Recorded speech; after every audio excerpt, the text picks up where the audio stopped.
Courtney, and I am back with another video. I haven't posted like a regular type video here recently, so I was like, you know what, I'm gonna do some makeup.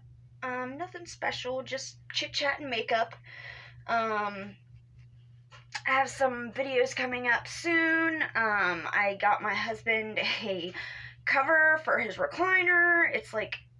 It's kind of like the cover we have, but the cover we have is a freaking fitted sheet. So it's similar, but it's actually meant to go on furniture.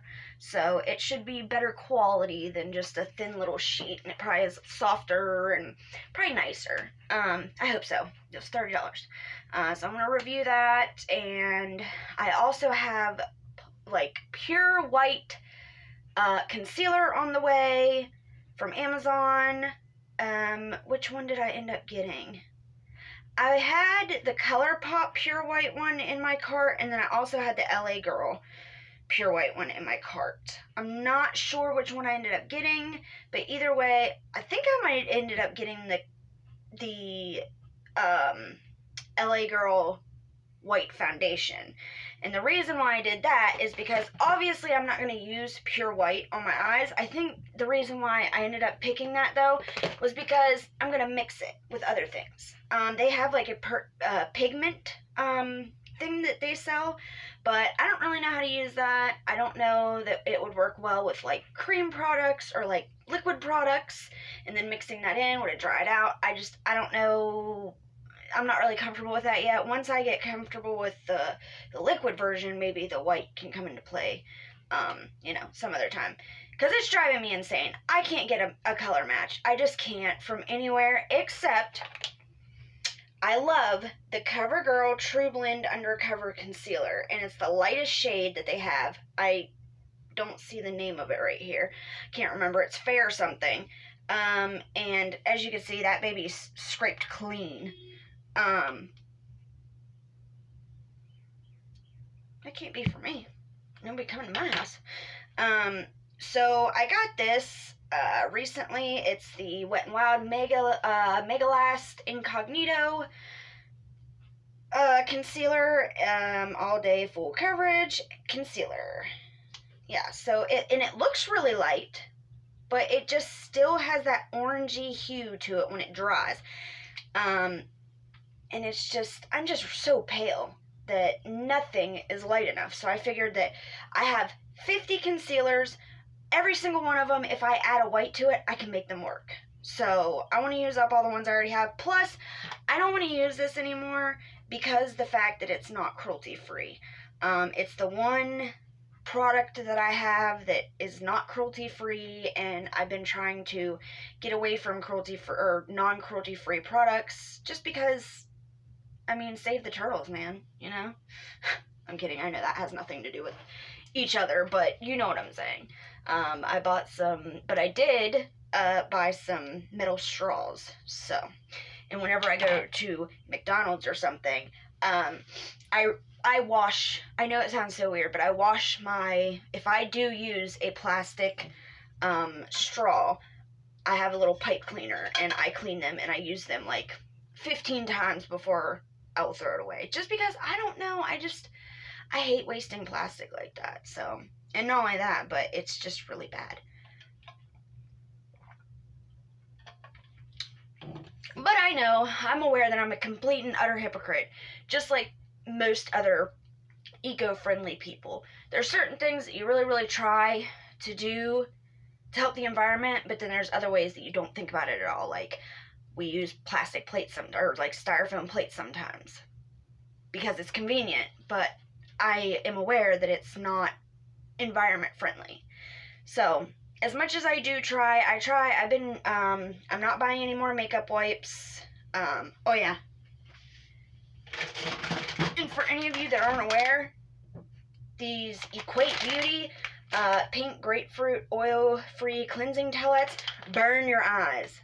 Maybe it's just mine, but they make my eyes water really bad, and it burns. And let me go check outside. It can't be for me, but I didn't even see anybody when I went out there. I don't know. But yeah, so there's all that. Lastly, I have some exciting news coming up. I I can't talk about it yet until, you know, there's just certain things that you gotta tell other people before you tell the world. But I have some exciting news coming up. We'll talk about it here soon. So yeah, let's do a little bit of makeup and get into this. Today I wanted to do like a little like golden,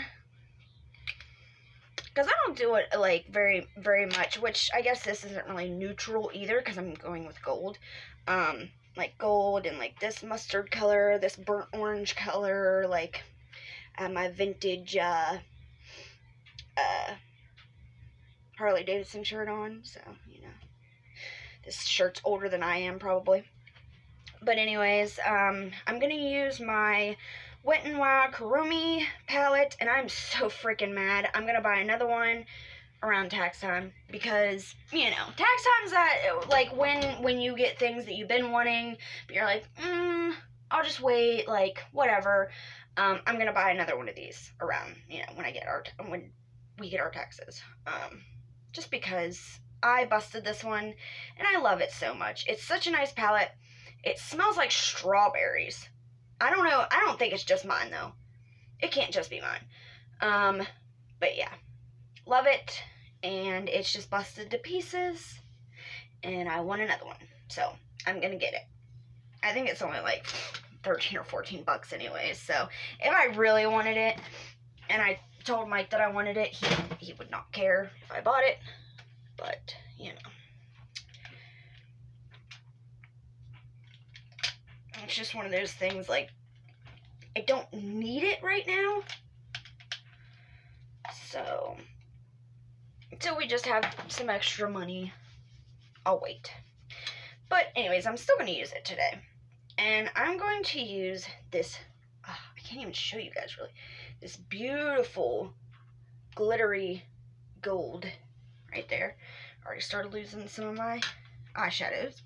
What color was that one? Oh, of course, some of the pink. That's one of my favorite colors in there. And, of course, that's one of the ones that busted. Only 3 busted. Well, one has, like, a little chunk out of the corner, but that one, and that one busted.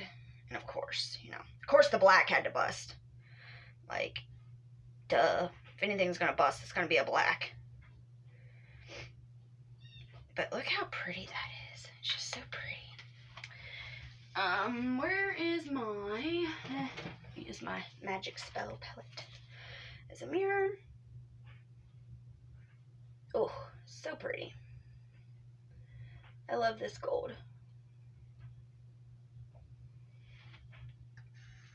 But I am going to end up, you know. So I've been watching, like I told you guys last time, I've been watching so much true crime and stuff, and I would love to start a true crime channel. That's something that I am just so interested in, and I don't like hearing, it doesn't, like, make me happy to hear about other people passing and their tragedies and stuff.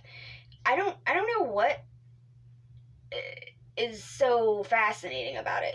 To me and millions of other people, clearly, it's a huge industry, genre, whatever you want to call it, for a reason, because so many people just have that morbid curiosity. And I mean, I think it's just human curiosity. It's human nature to, you know, death is a part of everybody that's alive. Death will be a part of our life, circle of life, whatever you want to call it.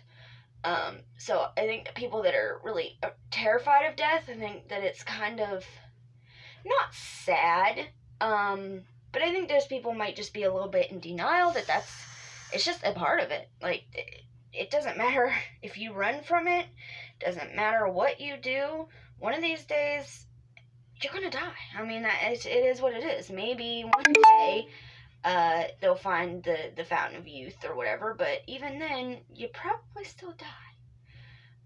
You might be able to take a few years off, but I'm sure nobody's gonna ever be,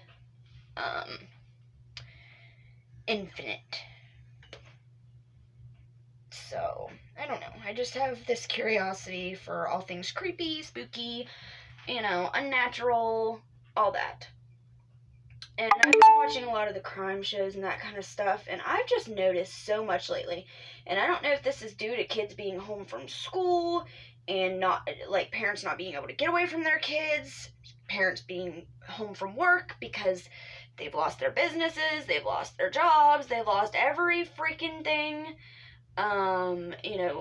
Stress and struggles from everything going on. I don't know what it is, but there has just been so many cases lately of people killing their children. And I will never understand a person that could do that. There's been a few cases recently of adoptive parents and their kids just going missing. The kids aren't missing, clearly. Allegedly. But it's just so scary to me. Like, I don't care what the excuse is. I don't care how fed up you are. Tell somebody that you need it.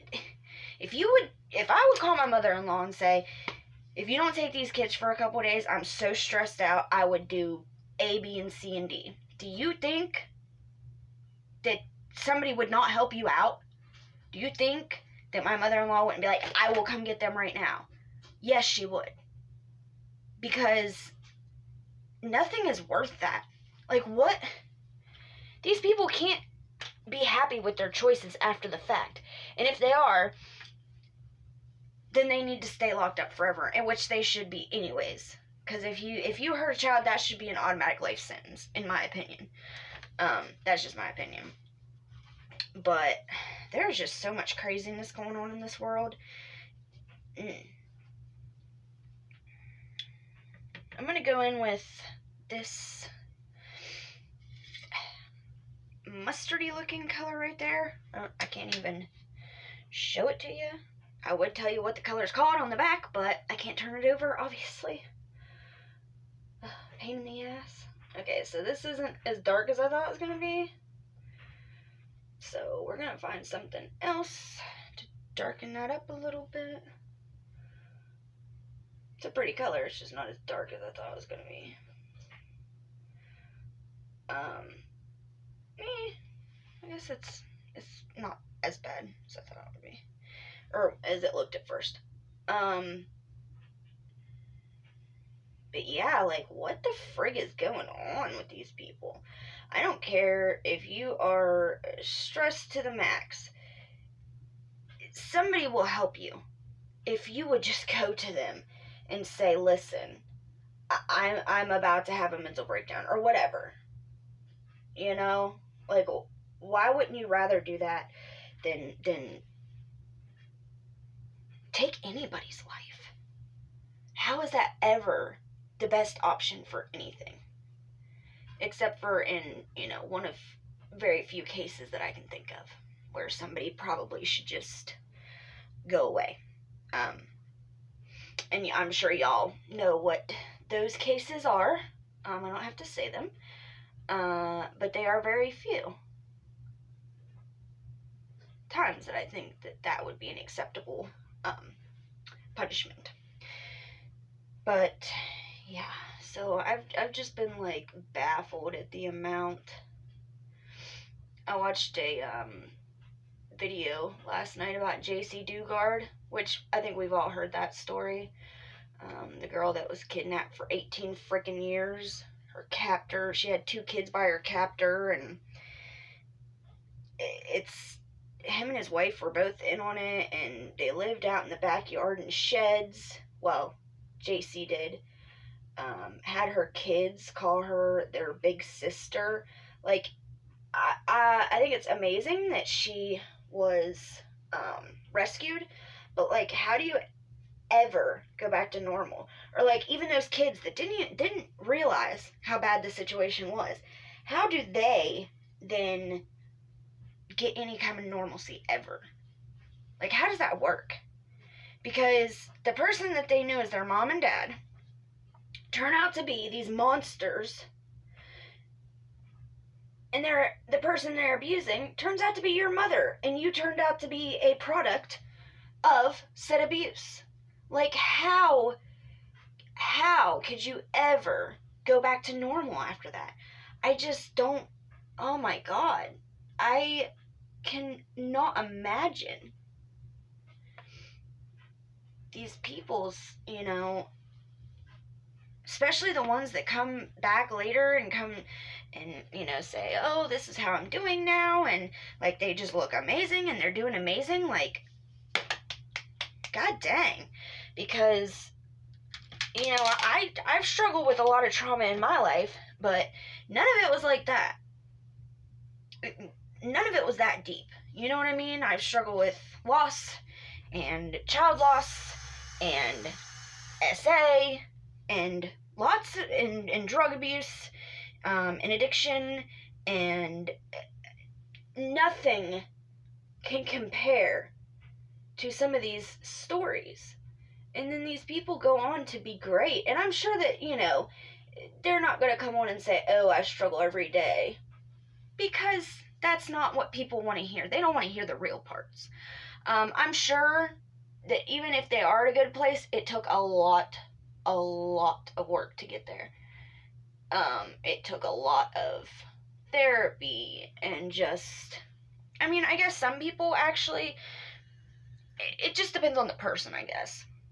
Because some people can go through something like so traumatic and just be like, boop, unfazed.